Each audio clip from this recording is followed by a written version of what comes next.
Вести на Канал 8, добро дојдовте. Директорката на Државниот инспекторат за животна средина дојде во работна посета на Кочани. Најави дека на крајот на декември ќе има мерење на емисиите од оџакот на Paper Mill. Иако нема подобрување на состојбата со загадувањето, можна е забрана за работа на фабриката. Државниот инспекторат за животна средина интензивно работи на спречување на загадувањето од фабриката Paper Mill и доколку наскоро состојбата не се промени, можно е нејзино затворање, најави директорката на инспекторатот Ана Петровска. При работната посета на Кочани таа оствари средба со градоначалникот Николчо Илиев, при што нагласи дека граѓаните воопшто не треба да се сомневаат за некакви компромиси во битката за чиста животна средина. Наместо воденото отпрашување кое што они го имаат инсталирано, многу подобри перформанси ќе даде вреќаст филтер. И ние за овие работи кои што ги дискутиравме на техничко ниво, исто така имаме и комуникација со Министерството за животна средина, кое што треба да направи прилагодување на интегрираната дозвола, бидејќи во таа интегрирана дозвола во моментот како средство за пречистување на отпадни гасови е водено отпрашување, воден скрубер и циклонски филтер. Меѓутоа, откако веќе втор пат беа надминати граничните вредности, ние издадовме решение редовно да се вршат мерења и исто така да се направи напор инсталацијата да инвестира во тој вреќаст филтер за кој што зборувавме. Наредното мерење е закажано за 30, тоа е задутре.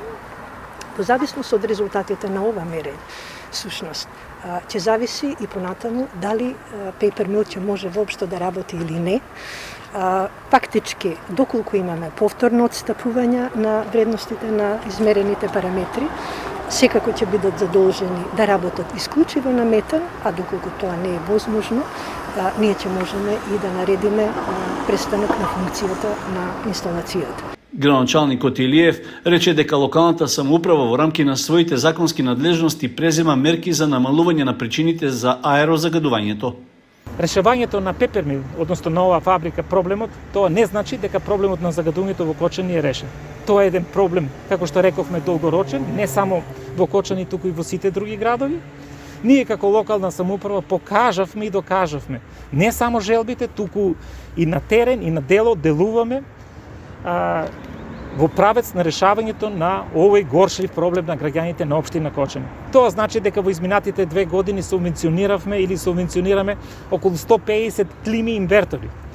Ако овој тренд продолжи во наредниот период, за некоја година навистина ќе имаме и овде квалитетен напредок и решавање на проблемот.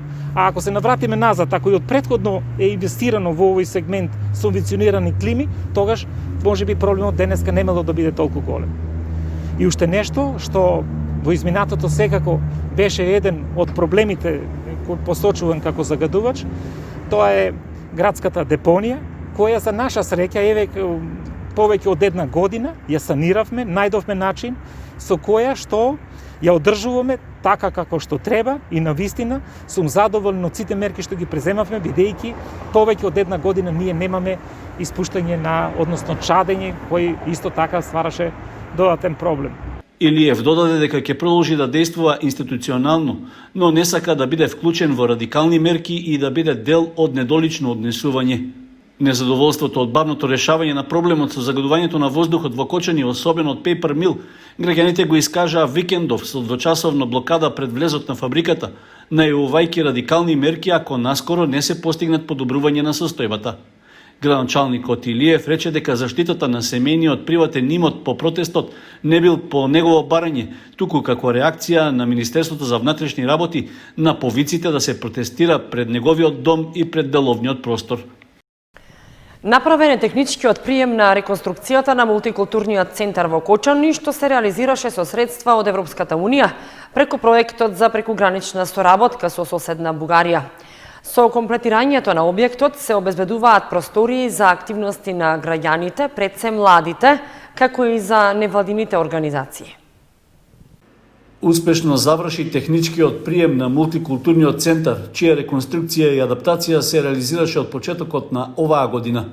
Представници од Центарот за развој на источно-плански региони од општина Кочани, како и од фирмата Анол Импекс од Скопје, која беше изведувач на градежните работи, направија увид на објектот, пошто тој наскоро ќе може да биде ставен во функција. Придобивките, како што гледате и вие, се големи. Овој објект беше заборавен од времето, но денес сме сведоци дека изгледа феноменално, навистина е добро изведено. Општина Кочани, како крајен корисник на проектот и партнер во истиот, имаше големо кофинансирање за да се помогне реализацијата и ќе продолжи да го кофинансира со негово опремување и воспоставување на систем за грејење и ладење. Објектот ќе биде сведок на голем број на настани, имено и самиот проект предвидува низа на серии на работилници и обуки од најмладите до луѓето кои што се вклучени во институциите од областа на туризмот и културата. Се надевам дека ќе се гордееме, а вие ќе бидете тука да ги проследите настаните кои што се зацртани во рамки на истиот проект. Конкретно реконструкцијата на објектот е 260.000 евра, од кои што веќе спомнав 70.000 евра се кофинансирање на општина Кочани, 15% од националниот буџет од Министерството за локална самоуправа како национален орган во програмата, а останатото се средства од Европската унија. Градоначалникот на Кочани Никол Чуилиев најави дека во тек е постапка за доопремување на мултикултурниот центар. Секако дека со овој дел на реконструкцијата не е завршено се. Од тие причини локалната самоуправа веќе направи проект. Во проектот немаше документи за грејење, ладење. Од тие причини ние како локална самоуправа, кога увидовме недостатокот на овој проект, се одлучивме и изработивме проект и веќе истиот е даден во јавна набавка, има повик, пошто очекуваме да во овој објект биде решено и грејењето и ладењето и ќе можеме да го ставиме во функција. Исто така, предмет на јавна набавка во моментот се опремата, односно мебелот за просториите кои што ќе бидат во функција на сите граѓани и секако опремување на оваа сала со столици кои ќе бидат во функција на одржување на настани во овој објект. Според најавите од локалната самоуправа, се планира објектот да биде наменет за младински активизам. Исто така ќе може да се користи и за функционирање на невладините и граѓанските организации. Мала раздвиженост пред почетокот на новогодишните празници се забележува во градот, но сепак расположение кај граѓаните нема. Велат полоша година не паметат досега, а освен по пандемијата, 2020 ќе паметат и по сиромаштијата, која се повеќе се чувствува. Ниту расположение, ниту желба кај граѓаните за празнување на новогодишните празници. На неколку дена пред почетокот на новата година, кај граѓаните нема трошка радост. Поради пандемијата со COVID-19, повеќето нова година ќе дочекаат дома во кругот на семејството, а старата, освен по пандемијата и коронавирусот, ќе паметат и по сиромаштијата која е се поголема и поголема. По што ќе пометите 2020 година? Да. По што ќе пометите? По сиромаштија. Добро. Најпросто оваа година. Нема ограничување со одење, ограничување со све. Така, да речеме, со ниските примења, поготово луѓето, ќе осетат и сиромашна година. Да. Јас сум 74 години, таква сиромаштија не е било за нова година како се. Нешто од корона, нешто држава како што е, не знам како се условите, важно нема. 2020 година по што ќе пометите? А не ви се сетил во моментот на убави работи, се лоши. Ама за иднина сакам да кажам да помине ово, оти до сега не се е случило ваква катастрофална епидемија да има, да помине само тоа сакам, да видиме живи и здрави. На сите им посакувам среќна нова година и празници и да не се повторува ово веќе повеќе. И младите одлучиле годинава да ја поминат дома во домашна атмосфера, бидејќи така дозволуваат мерките од пандемијата, со надеж дека новата 2021 ќе биде подобра. Што ќе пометиме 2020 година? Разбира по коронавирусот, полициски час, карантини и така. Да, кажи ми каде за нова година, дали нешто планирате? По дом, со најблиските. Да, значи оваа година Да, со семејството по дом. Се надевам дека 2021 ќе биде подобра година. Инаку деновиве во градот се забележува мала раздвиженост, луѓето купуваат подароци за најблиските, а во разговор со трговците за Канал 8 истакнаа дека полоша година во однос на прометот досега не паметат. Како и да е, секој се надева дека 2021 година во секој поглед ќе биде подобра. Невладиното здружение Еднакви за сите од Кочани и мотоклубот Гремиум М од Скопје викендов организираа хуманитарна акција. На повеќе социјално загрозени семејства од Кочани им поделија новогодишни подароци и храна. Хуманитарна акција за поддршка на социјално загрозени семејства во Кочани се одржа викендов. Организатори беа невладината организација Еднакви за сите од Кочани и мотоклубот Гремиум М Македонија од Скопје. При тоа, од собствени средства тие набавиле новогодишни подароци и храна, што лично им ги однесоа на нашите сограѓани. Ова е традиција која што ние практикуваме веќе неколку години и сега се одлучивме да биде во Кочани со надежда што сакаме да прошириме да биде и во другите градови, да не биде само на едно место. Имаме соработка со Сдруженијето Еднакви за сите. Во соработка со нив ние ја овозможуваме таа донација да биде, за да можеме да помогнеме да изредуваме што повеќе дечиња кои што не се во можност да си дозволат таква работа. Со почитување на сите протоколи и мерки за заштита од COVID-19, давајќи поддршка на социјоекономската состојба на своите сограѓани, представниците на двете невладини организации покажуваат општествена одговорност со заедничка добротворна новогодишна акција. Сдружение Еднакви за сите Кочани сака да ја заврши оваа година, тешка година за сите нас, за сите наши сограѓани, да се заблагодари на сите партнери, на сите соработници, да направиме еден пресек на тоа што го планиравме и тоа што го реализиравме. Годинава не успеавме она што како приоритет ни беше зацртано, а тоа е банката за храна во Кочани, но ставаме база, основа на која што понатаму во следната година заеднички ќе ја завршиме. Од Кочанското невладино здружение и од мотоклубот од Скопје истакнаа дека само заедно и посветено може да се постигне поодговорно однесување во функција на граѓаните кои живеат во лоша социјалматеријална положба и на кои им е потребна поддршката, посебно пред новогодишното и божитното празнување.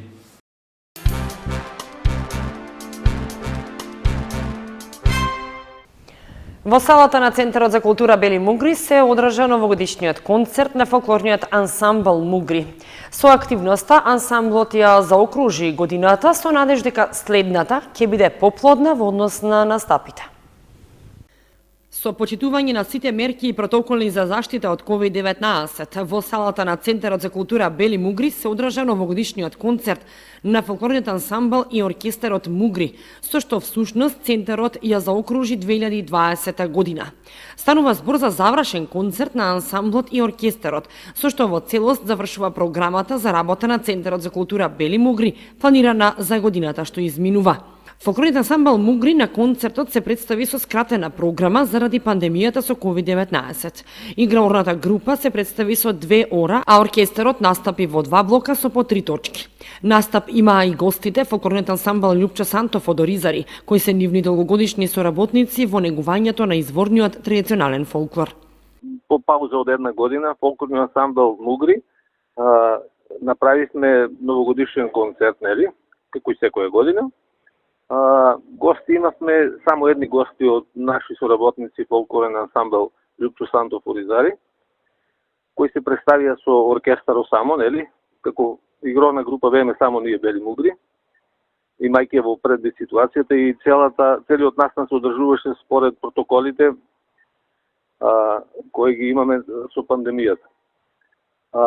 Тие настапија со неколку точки, пејачка група и оркестарска изvedба, доколку ние бевме во 2 блока, каде што и младите членови при изучување на традиционалните инструменти се представија со неколку инструментални изведби, а за крај беше игрорната група со 2 сплет кореографии.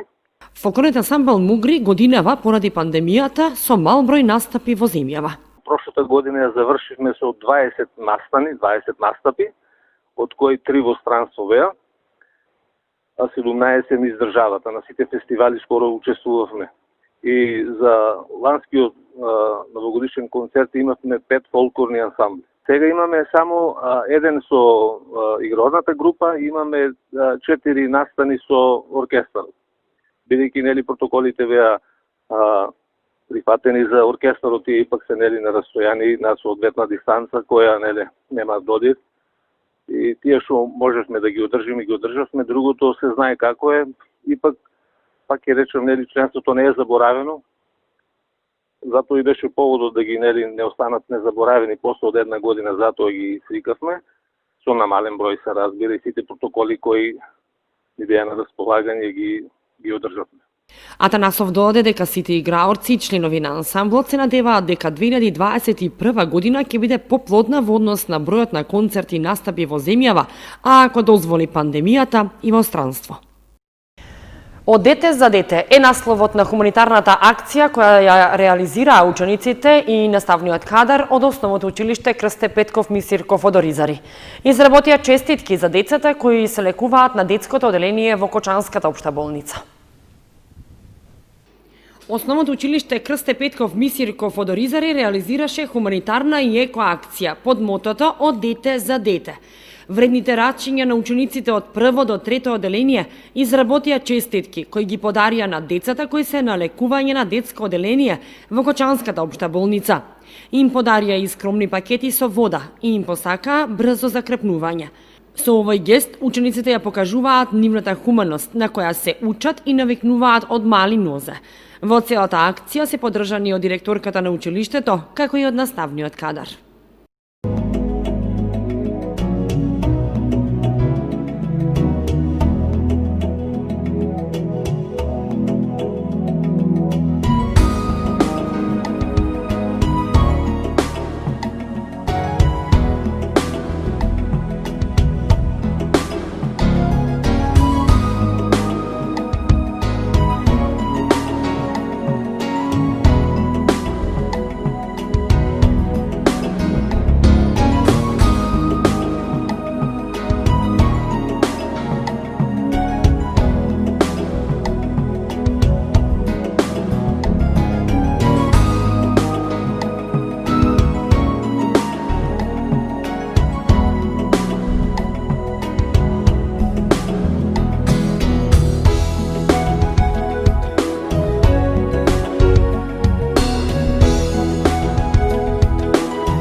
Почитувани, тоа беше се што ви подготвивме за ова издание на вестите на Канал 8. Ви благодариме што бевте со нас. Довидување.